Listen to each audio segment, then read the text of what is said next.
Tu as le côlon irritable, tu manges sans FODMAP, tu vas un petit peu mieux, mais c'est pas encore ça. Est-ce que tu as pensé à la méthode P'tit-Lara? Dans cette vidéo, je vais te révéler les secrets de la méthode P'tit-Lara pour les côlons dysfonctionnels. Tu trouveras ce que tu peux concrètement faire pour aller mieux dès aujourd'hui. Si tu souhaites retrouver la qualité de vie que tu avais avant lorsque tu digérais bien, eh bien c'est ici que ça se passe.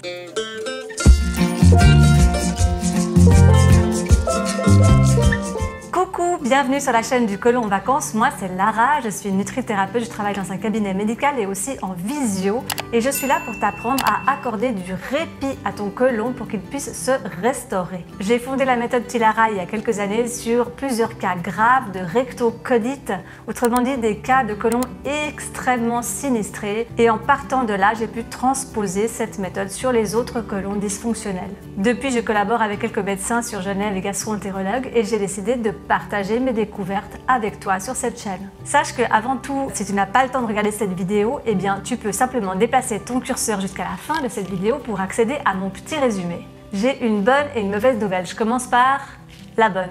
La bonne nouvelle, c'est que l'alimentation FODMAP est quelque part sur la bonne voie, même si cette voie n'est pas complète. Je m'exprime. Certaines recherches de la littérature médicale soulignent qu'une alimentation sans FODMAP réduit le taux d'histamine dans le corps et soulage les symptômes, ce qui est une bonne nouvelle. La moins bonne nouvelle, c'est qu'une alimentation pauvre en FODMAP réduit le taux d'acide butyrique ou de butyrate, qui lui est censé nourrir les bonnes bactéries de ton intestin et surtout de ton côlon.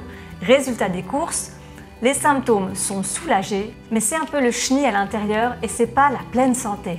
Moi, je suis là aujourd'hui pour t'apprendre à restaurer le bon équilibre de tes bactéries dans ton intestin, dans ton côlon, sans passer par des probiotiques.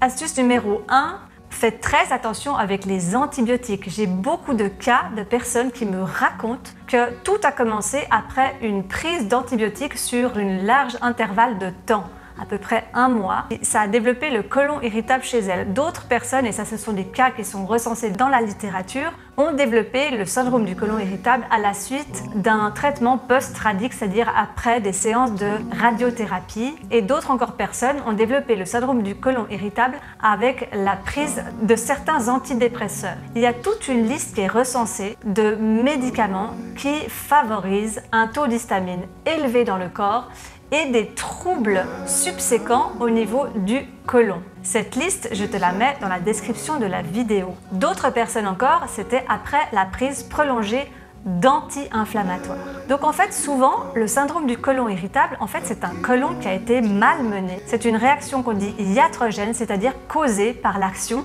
de certains médicaments. Personnellement, je ne suis pas altermondialiste et moi-même, je prends des médicaments. En général, je ne prends que des analgésiques et rien d'autre. Mais je ne suis pas contre ça. En revanche, il y a certaines molécules qui sont particulièrement néfastes pour les personnes qui ont déjà un terrain sensible au niveau des entrailles. Donc ma première astuce, c'est que si tu dois reprendre les antibiotiques, prends plutôt de la propolis qui ne va pas péjorer l'état de tes intestins, bien au contraire d'ailleurs.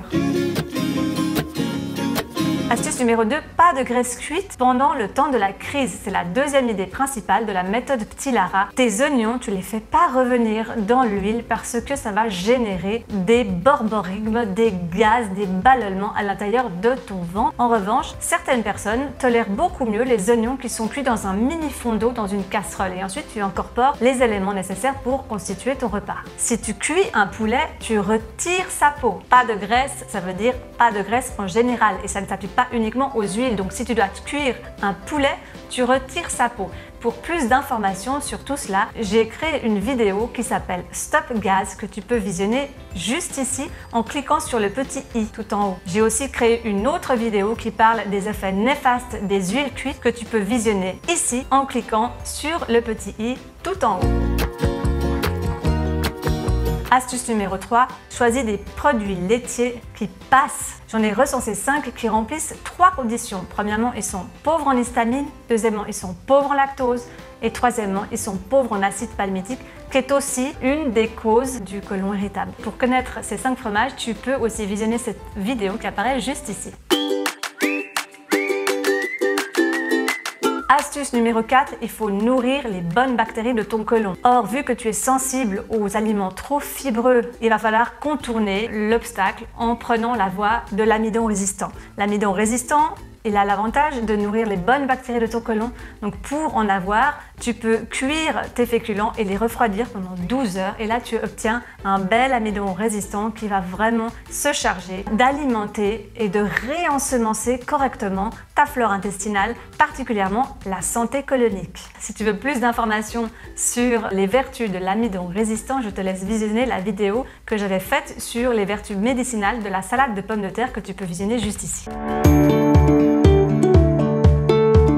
Enfin, dernière astuce, mais pas moins importante, évite tout ce qui fermente dans les intestins. Ça fait partie du régime FODMAP, mais si tu ne le connais pas, il y a notamment le pain complet, évidemment l'alcool, le sucre et les aliments qui sont riches en fibres, comme par exemple les haricots et les légumineuses. Évidemment, la méthode Tilara, c'est quelque chose de passager, hein. Il ne faut pas que tu sombres dans une sinistrose. C'est le temps que ton côlon puisse vraiment se retaper, se restaurer, se régénérer.